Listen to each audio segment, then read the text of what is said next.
ഇന്ന് നമ്മൾ പഠിക്കുന്നത് കൗണ്ടബിൾ ആൻഡ് അൺകൗണ്ടബിൾ നൗൺസ് ഉപയോഗിച്ചുകൊണ്ടുള്ള ചില സിമ്പിൾ ട്രിക്സാണ്. അപ്പോൾ ആദ്യം തന്നെ ഒരു ക്വിക്ക് റിവ്യൂ. എന്താണ് നൗൺ? നൗൺ എന്ന് പറഞ്ഞാൽ ഒരു പേഴ്സൺ, ഒരു പ്ലേസ്, ഒരു തിങ് ഒക്കെ ആകാം. നൗൺസിനെ നമുക്ക് പലതരത്തിൽ ക്ലാസിഫൈ ചെയ്യാം. പ്രോപ്പർ നൗൺ, കോമൺ നൗൺ എന്നൊക്കെ ക്ലാസിഫൈ ചെയ്യാം. അതല്ലെങ്കിൽ ഇന്നത്തെ ഈ ഒരു ലെസൻ്റെ ആവശ്യത്തിന് വേണ്ടി നമ്മൾ ക്ലാസിഫൈ ചെയ്യുന്നത് കൗണ്ടബിൾ ആൻഡ് അൺകൗണ്ടബിൾ നൗൺ എന്ന രീതിയിലാണ്. കൗണ്ട് ചെയ്യാൻ പറ്റുന്ന നൗൺ കൗണ്ടബിൾ നൗൺസ്, കൗണ്ട് ചെയ്യാൻ പറ്റാത്ത നൗൺസ് അൺകൗണ്ടബിൾ നൗൺസ്. ഇത്തരത്തിൽ കൗണ്ടബിൾ ആൻഡ് അൺകൗണ്ടബിൾ നൗൺ എന്ന് ക്ലാസിഫൈ ചെയ്യുമ്പോൾ ചിലപ്പോഴൊക്കെ ഒരു കൺഫ്യൂഷൻ തോന്നാറുണ്ട്. കാരണം ഈ നൗൺ നമുക്ക് കൗണ്ട് ചെയ്യാൻ പറ്റുമോ, അതല്ലെങ്കിൽ കൗണ്ട് ചെയ്യാൻ പറ്റില്ലേ എന്നൊക്കെ ഒരു കൺഫ്യൂഷൻ തോന്നാറുണ്ട്. അപ്പോൾ ഇന്ന് നമ്മൾ നോക്കുന്നത് കൗണ്ടബിൾ ആൻഡ് അൺകൗണ്ടബിൾ നൗൺ എങ്ങനെയാണത് ഡിസ്റ്റിങ്ക്വിഷ് ചെയ്യുന്നത് എന്നാണ്. ഇപ്പോൾ ചെയേഴ്സ് എന്ന് പറയുമ്പോൾ നമ്മൾ പ്ലൂറൽ നൗൺസ് ആയിട്ട് ഉപയോഗിക്കും ചെയേഴ്സ്. അതുപോലെ സിംഗുലർ നൗണായിട്ടും ഉപയോഗിക്കും. സിംഗുലർ നൗണായിട്ട് ഉപയോഗിക്കുമ്പോൾ ചെയർ, പ്ലൂറൽ നൗണായിട്ട് ഉപയോഗിക്കുമ്പോൾ ചെയേഴ്സ് ഒരു എസ് ചേർക്കും. ടേബിൾ അത് സിംഗുലറാണ്, ടേബിൾസ് എന്ന് പറയുമ്പോൾ എസ് ചേർത്തു, അത് പ്ലൂറൽ ആയി ടേബിൾസ്. മാർക്കർ എന്ന് പറയുമ്പോൾ അത് ഒരു മാർക്കറാണ്, മാർക്കേഴ്സ് എസ് ചേർത്തിട്ട് പറയുമ്പോൾ അത് പ്ലൂറൽ ആണ്. Shirts, bag, bags, pencil, pencils, pens. ഇതൊക്കെ ഇവിടെയൊക്കെ സിംഗുലർ നൗണായിട്ടും പ്ലൂറൽ നൗണായിട്ടും ഉപയോഗിക്കാം. പ്ലൂറൽ നൗണാകുമ്പോൾ ഒരു എസ് ചേർക്കണം എന്ന് മാത്രം. ഇത് കൗണ്ടബിൾ നൗൺസിൻ്റെ കാര്യമാണ്. പക്ഷേ അൺകൗണ്ടബിൾ നൗൺ ആവുമ്പോൾ അതിന് ഒരു ഫോം മാത്രമേ ഉണ്ടാകൂ, അത് സിംഗുലർ ഫോമിൽ മാത്രമേ ഉപയോഗിക്കുകയുള്ളൂ. അതിന് ഒരു പ്ലൂറൽ ഫോം ഉണ്ടാകില്ല. ഫോർ എക്സാമ്പിൾ ഷുഗർ എന്ന് പറയുമ്പോൾ ഷുഗേഴ്സ് എന്ന് പറഞ്ഞ് നമുക്ക് പ്ലൂറലാക്കി ഉപയോഗിക്കാൻ പറ്റില്ല. അതിന് ഒരു ഫോം മാത്രമേ ഉള്ളൂ, ഷുഗർ, സിംഗുലർ ഫോം മാത്രം. ഇൻഫർമേഷൻസ് എന്ന് ഉപയോഗിക്കാൻ പറ്റില്ല. ഇൻഫർമേഷൻ എന്ന ഒരു സിംഗുലർ ഫോം മാത്രമേ അതിനുള്ളൂ. അഡ്വൈസ്, ഉപദേശം, അഡ്വൈസ് എന്ന സിംഗുലർ ഫോം മാത്രമേ ഉള്ളൂ.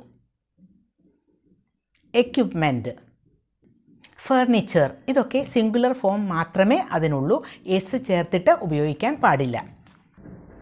റെയിൻ, ഇതും എസ് ചേർത്തിട്ട് ഉപയോഗിക്കില്ല, സിംഗുലർ ഫോം മാത്രമേ ഉള്ളൂ. ഇത്തരത്തിലുള്ള നൗൺസ് ഉപയോഗിക്കുമ്പോൾ ചില ആളുകളുടെ കൺഫ്യൂഷൻ മെനി ആൻഡ് മച്ച്, ഇത് എവിടെ ഉപയോഗിക്കും? മെനി ഇൻഫർമേഷൻ എന്ന് ഉപയോഗിക്കാൻ പറ്റുമോ, അതല്ലെങ്കിൽ മച്ച് ഇൻഫർമേഷൻ എന്നാണോ ഉപയോഗിക്കേണ്ടത് എന്നൊക്കെ. Many and much markers, many markers എന്നൊക്കെ ഉപയോഗിക്കാൻ പറ്റുമോ? മച്ച് ഇൻഫർമേഷൻ, മെനി ഇൻഫർമേഷൻ എന്നൊക്കെ ഉപയോഗിക്കാൻ പറ്റുമോ എന്നാണ് പലരുടെയും കൺഫ്യൂഷൻ. ഇവിടെയാണ് നമ്മൾ ഒരു ട്രിക്ക് ഉപയോഗിക്കേണ്ടത്. കൗണ്ടബിൾ നൗൺസിൻ്റെ ഒപ്പം മാത്രം ഉപയോഗിക്കാൻ പറ്റുന്ന ചില വാക്കുകളുണ്ട്. മെനി, ഫ്യൂ, എ ഫ്യൂ എന്നൊക്കെ പറയുന്നത് കൗണ്ടബിൾ നൗൺസിൻ്റെ ഒപ്പം മാത്രമേ ഉപയോഗിക്കൂ. അതുപോലെ തന്നെ ആർട്ടിക്കിൾ എ എന്നുപയോഗിക്കുന്നത് കൗണ്ടബിൾ നൗൺസിൻ്റെ ഒപ്പം മാത്രമേ ഉപയോഗിക്കൂ. ഫോർ എക്സാമ്പിൾ എ ചെയർ, ഒരു chair. A shirt, a banana, a pen, a pencil എന്നൊക്കെ കൗണ്ടബിൾ നൗൺസിൻ്റെ ഒപ്പം മാത്രമേ എ എന്ന ആർട്ടിക്കിൾ ഉപയോഗിക്കുകയുള്ളൂ. Many shops, many pens, many shirts, many bags, ഇതൊക്കെ മെനി എന്ന വാക്കും കൗണ്ടബിൾ നൗൺസിൻ്റെ ഒപ്പം മാത്രമേ ഉപയോഗിക്കൂ. അതുപോലെ തന്നെ a few shirts, many shirts, few shirts, few bags, A few bags, many bags. Many, A few ഇതൊക്കെ കൗണ്ടബിൾ നൗൺസിൻ്റെ ഒപ്പം മാത്രമേ ഉപയോഗിക്കുകയുള്ളൂ എന്ന് ഓർക്കുക. ഇനി വേറെ ചിലത്, much, little, A little bit of, ഇതൊക്കെ ഉപയോഗിക്കുന്നത് അൺകൗണ്ടബിൾ നൗൺസിൻ്റെ ഒപ്പം മാത്രമാണ്. Much information, little information, A little bit of sugar. ഇനി കൗണ്ടബിൾ നൗൺസിൻ്റെ ഒപ്പവും അൺകൗണ്ടബിൾ നൗൺസിൻ്റെ ഒപ്പവും ഉപയോഗിക്കാൻ പറ്റിയ ചില വാക്കുകളുണ്ട്. ആ വാക്കുകളും ഓർത്ത് വയ്ക്കുക. അത്തരത്തിലുള്ള വാക്കുകൾ ഓർത്ത് വയ്ക്കുന്നത് വളരെ ഒരു ട്രിക്കി ആയിട്ടുള്ള കാര്യമാണ്.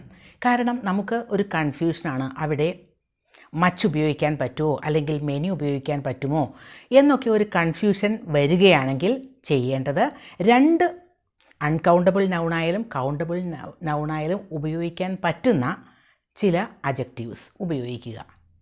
ദ എന്ന ആർട്ടിക്കിൾ എപ്പോഴും കൗണ്ടബിൾ നൗൺസിൻ്റെ കൂടെയും അൺകൗണ്ടബിൾ നൗൺസിൻ്റെ ഒപ്പവും ഉപയോഗിക്കാം. The, some, any, no, a lot of, lots of, plenty of, enough ഇതൊക്കെ അൺകൗണ്ടബിൾ നൗൺസിൻ്റെ ഒപ്പവും കൗണ്ടബിൾ നൗൺസിൻ്റെ ഒപ്പവും ഉപയോഗിക്കാം. അപ്പോൾ നമുക്കൊരു കൺഫ്യൂഷനുണ്ട്, അവിടെ ഉപയോഗിക്കാൻ പറ്റുമോ, അവിടെ കൗണ്ടബിൾ നൗൺസിൻ്റെ ഒപ്പം ഉപയോഗിക്കാൻ പറ്റുന്ന വാക്കുകൾ നമുക്കറിയില്ലെങ്കിൽ നമുക്ക് ഇത്തരത്തിലെ വാക്കുകളൊക്കെ ഉപയോഗിക്കാം.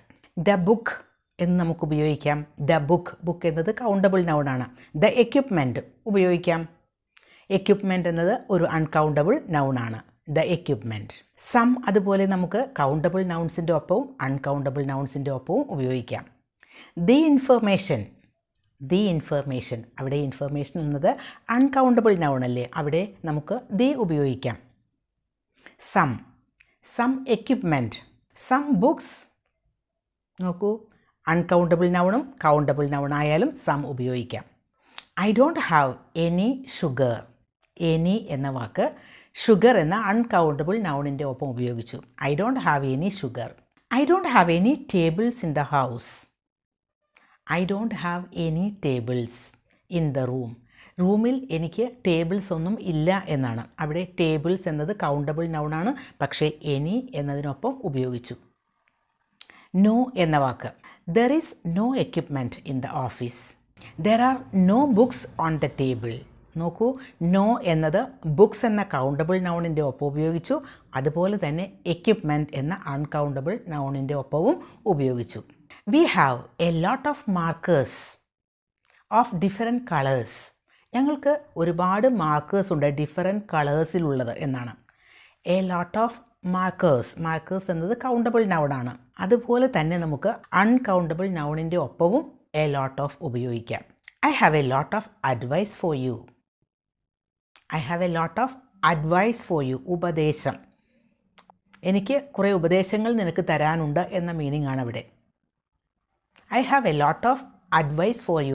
A lot of advice, advice ഒരു അൺകൗണ്ടബിൾ നൗണല്ലേ, പക്ഷേ എ ലോട്ട് ഓഫ് എന്നതിൻ്റെ കൂടെ നമുക്ക് ഉപയോഗിക്കാം. ഇനി ലോട്ട്സ് ഓഫ്, അതും നമുക്ക് കൗണ്ടബിൾ നൗണിൻ്റെ ഒപ്പവും അൺകൗണ്ടബിൾ നൗണിൻ്റെ ഒപ്പവും ഉപയോഗിക്കാം. We have lots of chairs in the room. Lots of chairs, countable. We have lots of furniture in the office. We have lots of furniture, നോക്കൂ അൺകൗണ്ടബിൾ നൗണാണ്. ലോട്ട്സ് ഓഫ് ഉപയോഗിച്ചു. ഇനി enough. I have enough money. എനിക്ക് ആവശ്യത്തിനുള്ള പൈസയുണ്ട്. I have enough money. Money uncountable നൗണാണ്. I have enough dresses. എനിക്ക് ആവശ്യത്തിനുള്ള ഡ്രസ്സസ് ഉണ്ട്. നോക്കൂ, ഡ്രസ്സസ് കൗണ്ടബിൾ നൗണാണ്, പക്ഷേ ഇനഫ് ഉപയോഗിച്ചു. Plenty of. We have plenty of sugar, don't worry. We have plenty of sugar എന്ന് പറഞ്ഞാൽ ഒരുപാട്, പ്ലെൻറ്റി ഓഫ് ധാരാളം, ഷുഗർ ഉണ്ട്. We have plenty of books in the library. ലൈബ്രറിയിൽ ഒരുപാട് ബുക്സ് ഉണ്ട്. We have plenty of books. നോക്കൂ, books countable ആണ്. അപ്പോൾ ഇത്തരത്തിലുള്ള വാക്കുകളൊക്കെ ഓർത്ത് വയ്ക്കുക. കൗണ്ടബിൾ നൗണിൻ്റെ ഒപ്പം ഉപയോഗിക്കുന്നത് ഏതൊക്കെയാണ്, അൺകൗണ്ടബിൾ നൗണിൻ്റെ ഒപ്പം ഉപയോഗിക്കുന്നത് ഏതൊക്കെയാണ്.